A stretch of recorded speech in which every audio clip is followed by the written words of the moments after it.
FIA Business School e FIA Consultoria, soluções inteligentes e customizadas para a sua empresa, apresentam FIAcast. Olá, sejam todos muito bem-vindos ao FIAcast, o podcast da FIA, referência em negócios no Brasil e no mundo. E no programa de hoje nós vamos falar sobre educação avançada e transição de carreira. Eu sou a Aline Pimentel e quem estará conosco aqui nesse episódio é a professora Elza Veloso. Bem-vinda, Elza.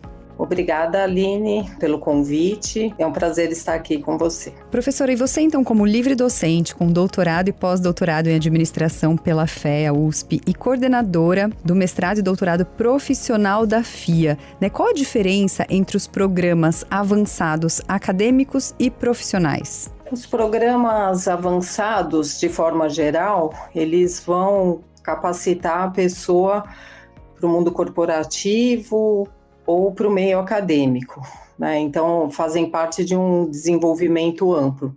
Só que, dependendo do interesse da pessoa, a gente vai direcionando para essa escolha. O que acontece é que os programas mais voltados para o meio acadêmico, eles são programas que vão capacitar a pessoa para pesquisa e para docência.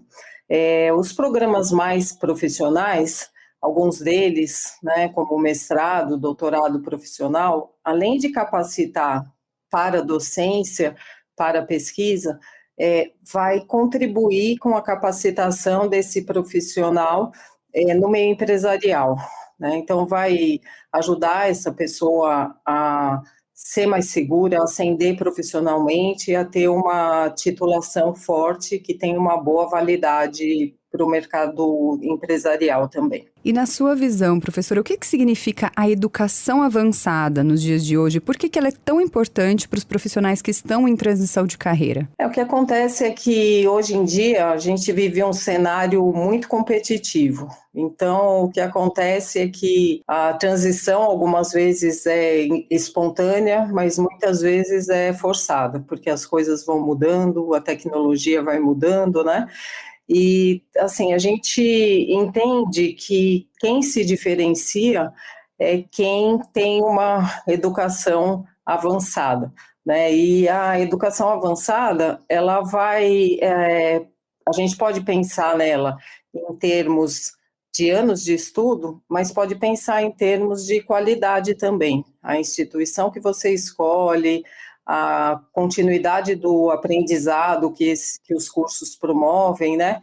Mas se a gente pensar em um profissional no nível mais avançado da carreira, o que vai ser mais natural é esse profissional já ter uma pós-graduação, já ter uma graduação, ter uma pós-graduação e pensar em ter ainda mais, né? Então, são pessoas que buscam avançar ainda mais na carreira, por exemplo, fazendo um mestrado, fazendo um doutorado.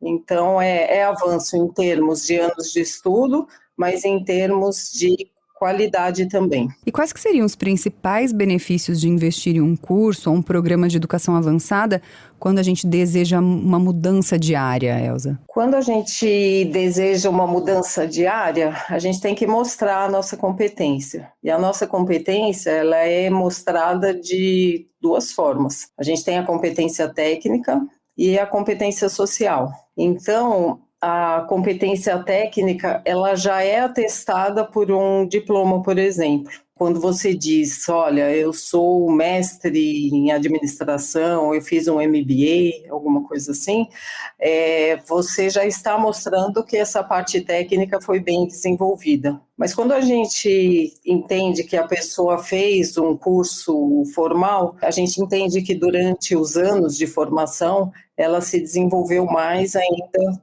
nessa competência social também. E como identificar qual tipo de educação avançada, né, qual mestrado, MBA ou algum curso especializado que é mais adequado para quem está fazendo essa mudança de profissão? Essa mudança de profissão, né, ela vai envolver muitas coisas, né, muitas situações práticas, mas ao mesmo tempo ela mostra uma certa capacidade da pessoa de ser estratégica na formação dela, né? Então, por exemplo, a gente tem os MBAs, que são cursos lato sensu, né? Eles estão junto com pós-graduação, aquela que a gente fala, vou fazer uma pós, né?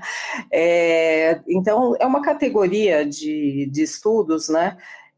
Que é lato sensu por ser mais aberta, né? Então, assim, a quantidade de estímulos é muito grande, né? E esses estímulos, eles têm uma base teórica, mas eles são muito voltados para a prática, né? Então, assim, é predominante o uso de casos, né? É muito importante que a pessoa consiga aplicar o que ela aprendeu na prática. Quando a gente pensa em mestrado profissional, doutorado profissional, nós estamos falando de cursos estrito sensu. Esses cursos estrito sensu têm um lado prático, né? Eles têm um lado voltado para a prática, por ser mestrados e doutorados profissionais. Parte das aulas tem até uma semelhança com aulas de MBA, por exemplo, mas eles vão formar pesquisadores e professores do ensino superior. Então, o que acontece é que a atividade de pesquisa, ela ajuda a pessoa a ter uma autonomia intelectual que muitas vezes não é o objetivo do MBA, né? Porque quando a pessoa escreve uma tese, escreve uma dissertação, ela intervém na sociedade de alguma forma, e aí ela vai ganhando outro corpo, né? Assim, outro corpo intelectual, na verdade. É muito interessante esse olhar para o corpo intelectual. E você acredita que a educação formal, como o mestrado, ainda é tão relevante quanto a educação informal, professora? Então, hoje em dia nós todos temos acesso à educação informal, né? Nós mesmos, professores, quando precisamos aprender alguma coisa, materiais não faltam. E pequenos cursos, né? Alguns até gratuitos. Então, eu vejo com bons olhos essa quantidade de informações que a gente tem, né? O acesso que as pessoas têm, que independem do tempo, independem do local, né? Mas quando a gente fala de um curso em que a pessoa vai receber uma titulação, esse curso ele tem que ter uma estrutura que é certificada pelo MEC, é certificada, por exemplo, pela CAPES nos mestrados, doutorados. Isso garante um nível de qualidade que é diferente. E as competências que são formadas nesses cursos, elas não são só técnicas, que são as que a gente chama de hard skills, mas você forma muito as soft skills, né, que são essas competências comportamentais. Essas soft skills, elas vão vir da convivência entre os colegas, da troca de ideia com os professores, né, e com vários outros estímulos. Porque, por exemplo, quando a gente vai dar uma aula ao vivo, presencial, seja online, nós nunca sabemos exatamente como vai ser aquela aula. Nós nos preparamos para ela, mas a interação com os alunos faz com que o produto seja diferente, porque os alunos também constroem esse conhecimento. Então, isso vai trazendo uma capacidade de argumentação, uma capacidade de diálogo, uma postura que é diferente da que vai trazer os pequenos cursos, né? Então, essa postura ela vai vir de uma forma mais complexa, né? Porque a própria instituição ela tem que mostrar a solidez desse curso.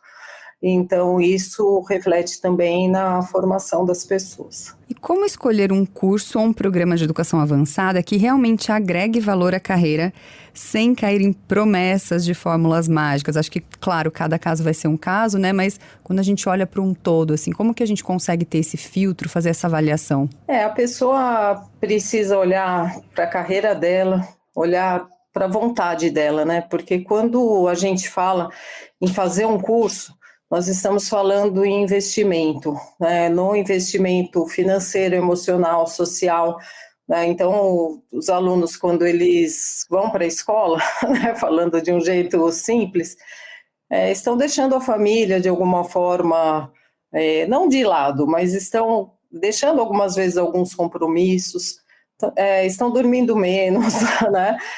Deixando de ir ao shopping, sei lá, seja lá o que for, né? Então, é um investimento grande. Então, você tem que olhar de uma forma detalhada para o teu objetivo de carreira, né? Olhar para o que você quer daquele curso, não só no curto prazo, mas no longo prazo, e olhar para a instituição. E o que acontece é que a gente tem também muitas instituições bem intencionadas, mas que têm menos condição, algumas vezes, de oferecer o que você está procurando naquele momento.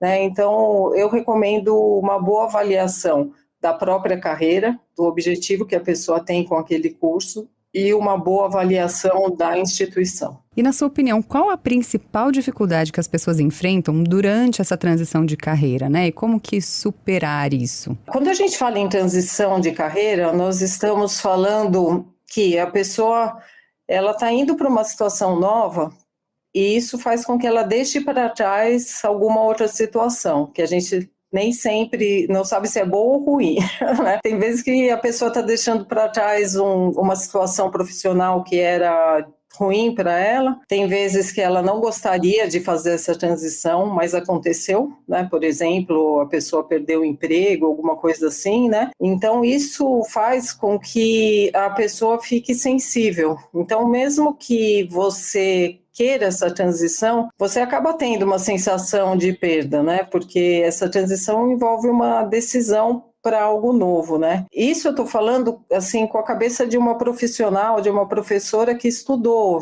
esse fenômeno, né? Mas a maior parte das pessoas não tem total consciência disso. Então, tem toda uma fase de adaptação, né? Assim, uma fase em que a gente tem que aprender a deixar certas coisas para trás, a gente tem que pensar no que a gente quer, que não é fácil, né? Então, tem pessoas que lidam melhor com isso, tem pessoas que têm mais dificuldade, e depende muito da situação também, porque a transição ela mexe com a autoestima, para o bem ou para o mal, né? Ela mexe com a imagem que as outras pessoas têm da gente.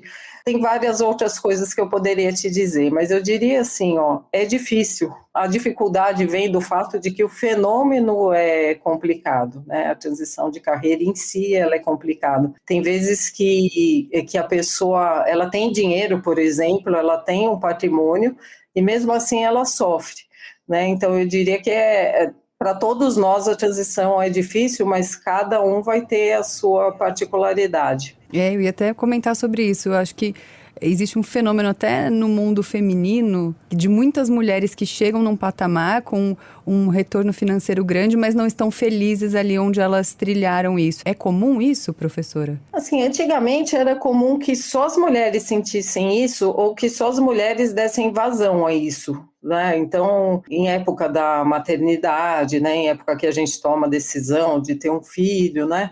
Mas por que eu falei um pouco disso antigamente? Porque eu vejo os homens também nesse movimento hoje em dia, né? Então, o que era mais aceitável socialmente, né, da mulher dar um tempo e procurar uma outra coisa para fazer, a gente vê homens tomando essa mesma decisão, né? Então, tem vezes que, olha, a pessoa desenvolveu competências, ela está bem no trabalho dela, ela é admirada, mas ela começa a sentir uma certa inquietação, né?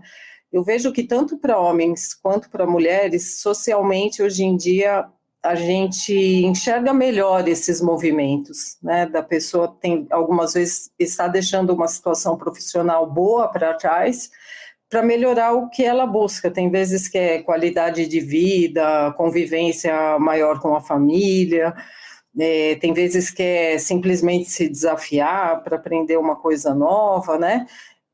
Então eu vejo esse movimento como algo positivo, né? E assim, cada vez mais socialmente aceito, tanto para homens quanto para as mulheres, sendo que mulheres têm algumas particularidades. E como que a educação avançada pode ajudar a acelerar esses processos de transição de carreira? Assim, eu não sei se a ideia é pensar só em aceleração, mas em promover qualidade para esses movimentos. Então, quando você busca se qualificar para uma nova situação, você vai sentindo segurança, você vai conhecendo pessoas que fizeram movimentos semelhantes, você vai entendendo que não é só você que está passando por aquelas dificuldades. A aceleração, ela acaba sendo meio que uma consequência, né? Porque você foi buscando a sua qualificação, né? E aí, como você vai se sentindo mais seguro, você vai fazendo as coisas no seu tempo, mas talvez mais rápido do que quem está com uma certa angústia, mas não procura essa formação, né? Então, eu acho que é mais um mindset, né, que vai se formando e acaba proporcionando uma segurança, eu diria, né, para você procurar o que você quer ou o que você precisa naquele momento, porque tem pessoas que perdem o emprego, por exemplo, elas precisam se recolocar, né? E tem outras que querem fazer certos movimentos. Então, a educação avançada, ela te coloca em diálogo com professores, com outros alunos, outras pessoas, né, que podem te ajudar a ampliar seus horizontes, inclusive em termos de opções profissionais. Seria também, então, um meio de angariar um network, né? De ampliar uma rede de contatos. Ela pode ser um aliado importante nessa transição e nesse aprimoramento de educação também, professora? Então, a gente hoje em dia acredita que a transição depende muito de network. E essa network, ela não é uma network de rede social, né? Uma network que, assim, ela é grande, mas em muitos momentos é vazia, né? São pessoas que conhecem uma imagem que você colocou lá na rede social, um texto, né? Mas elas não sabem se no dia a dia você realmente tem aquelas competências que você está mostrando, né? Então, para eu indicar um colega para uma posição, por exemplo, não vai ser um colega que eu conheci em rede social. Assim, eu vi um texto dessa pessoa, eu posso até dizer, existe esse profissional se você quiser procurar, mas o profissional que eu vou realmente indicar é alguém que já estudou comigo, alguém que já trabalhou comigo, alguém que eu vi de alguma forma no dia a dia, que é uma pessoa responsável, é uma pessoa que entrega o que ela promete, é uma pessoa que no relacionamento ela tem algumas qualidades também, e porque quando eu indico eu me comprometo, né? De alguma forma eu estou colocando meu nome junto com o daquela pessoa. Então, os cursos mais avançados, eles têm uma carga horária maior também, né? Então, a pessoa fica 2 anos, por exemplo, convivendo com os colegas. Num doutorado profissional, por exemplo, são 4 anos. E aí é que a pessoa tem a oportunidade de fazer uma network mais sólida. Eu vejo alunos, algumas vezes, um ou outro que fica desempregado num certo momento, dali a pouco alguém da turma dele ou dela soube de uma oportunidade, já indicou, né, a pessoa já vai se recolocando. Então, eu diria que esses cursos, eles trazem uma network genuína, legítima, que é um patrimônio, né? Esse patrimônio a gente vai construindo ao longo da vida, né? E ele vai servir para diversos momentos da nossa carreira. Aqui no Brasil a gente chama de amizade, né? A gente tem muita dificuldade de fazer network com quem a gente não gosta, né?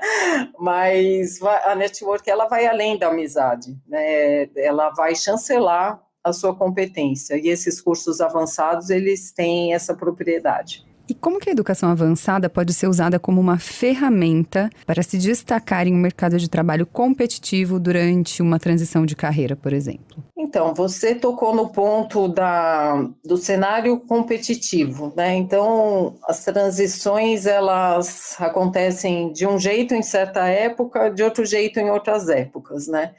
Então, a educação, de forma geral, ela é um eixo para essas mudanças sociais que vão acontecendo, né? Então, o desenvolvimento intelectual que você vai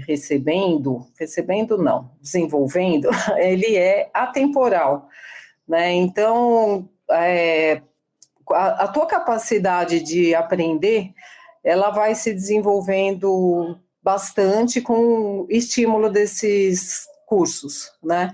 E aí o cenário vai mudando e você vai ganhando uma capacidade de adaptação que é muito forte, né? Porque, por exemplo, em um mestrado, você tem que, ou num doutorado, né? Você tem que partir do zero para montar um projeto que tem que ter uma solidez, que vai ser avaliada o tempo todo, né, pela comunidade acadêmica. Você tem que mostrar o tempo todo que você é uma pessoa ética, que você é uma pessoa capaz, né? E aí, isso é algo que você vai levar para a sua vida, né?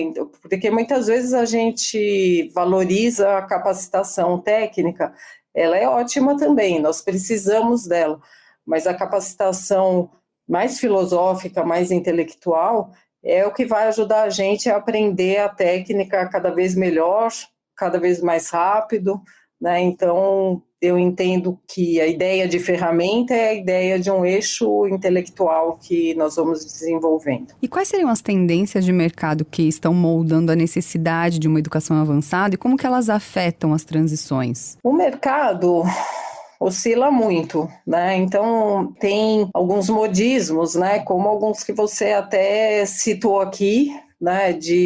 Olha, a formação acadêmica, ela já não vale muito, porque nós temos diversos cursos que podem ser feitos, né?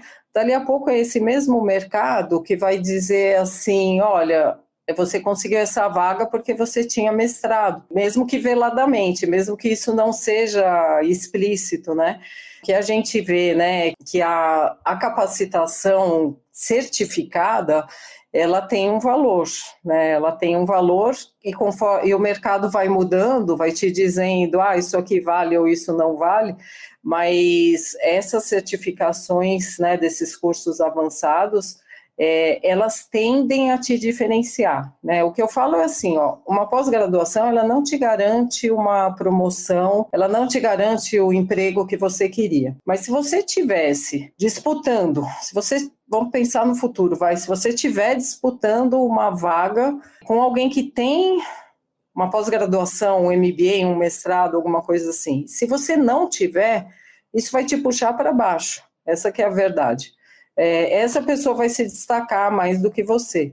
Então, isso que acaba sendo estratégico quando a pessoa investe em um curso. E tem vezes que ela vai descobrir isso lá na frente. Tem vezes que na hora que surge uma oportunidade, ela já tinha que ter buscado essa formação 4 anos antes, né?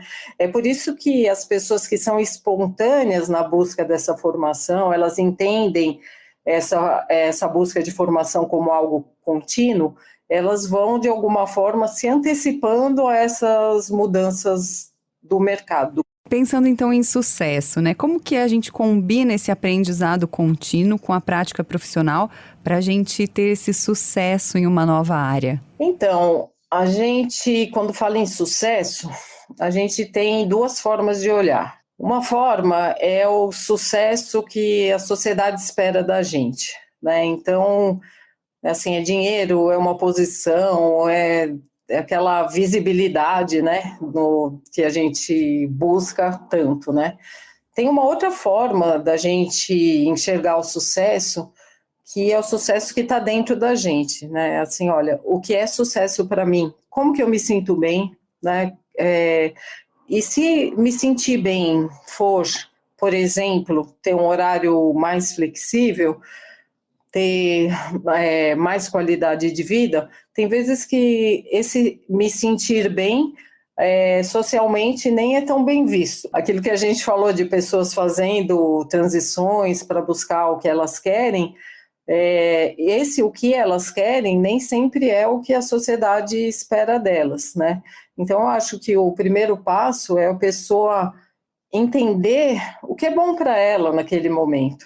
Então, por exemplo, tem pessoas que vão fazer um mestrado, né, vão fazer um doutorado, e quando a gente conversa com elas, elas descrevem propósito, né, assim, é uma transformação que eu quero para a minha carreira. Quando essas pessoas se formam, elas falam muito em transformação pessoal, né? Então, você identificar o que você quer, o que tem a ver com você, e não só o que a sociedade espera, é um bom passo. Por que eu disse não só o que a sociedade espera?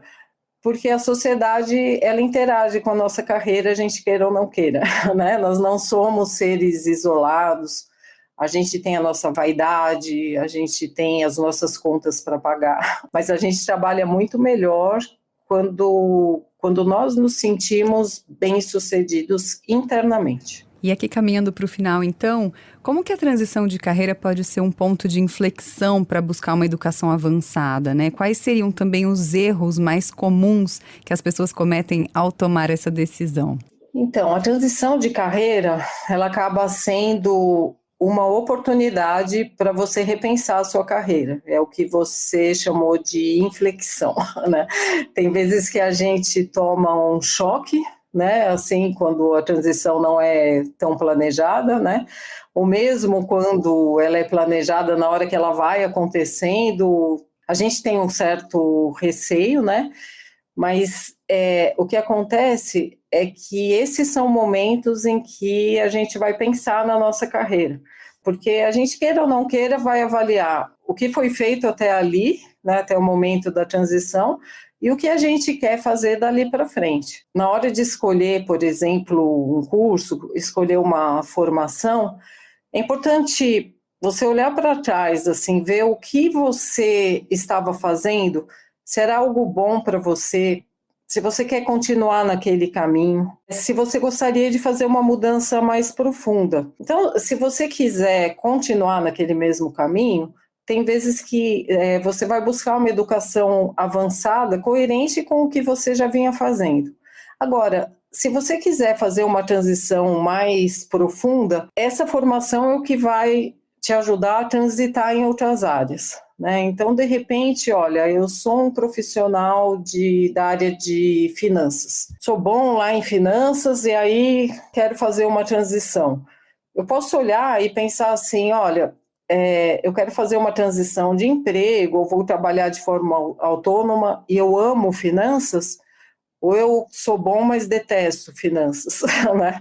Se eu chegar a essa conclusão, olha, sou bom nisso, mas não gosto do que eu faço, essa formação avançada é o que vai te ajudar a se qualificar para um redirecionamento mais completo da sua carreira, né? Então, a reflexão, ela é muito individual, mas é uma oportunidade de você olhar para o passado e olhar para o futuro que você quer construir e pensar nessa qualificação como uma aliada. Muito bom. Então, aqui tivemos um papo maravilhoso com a professora Elza Veloso. O nosso papo vai ficando por aqui. Muito obrigada pela presença, professora. Obrigada a você, Aline. Foi um prazer ter essa conversa com você e vai ser muito legal se o pessoal que vai ouvir gostar do que foi falado aqui. Com certeza. O papo foi extremamente enriquecedor.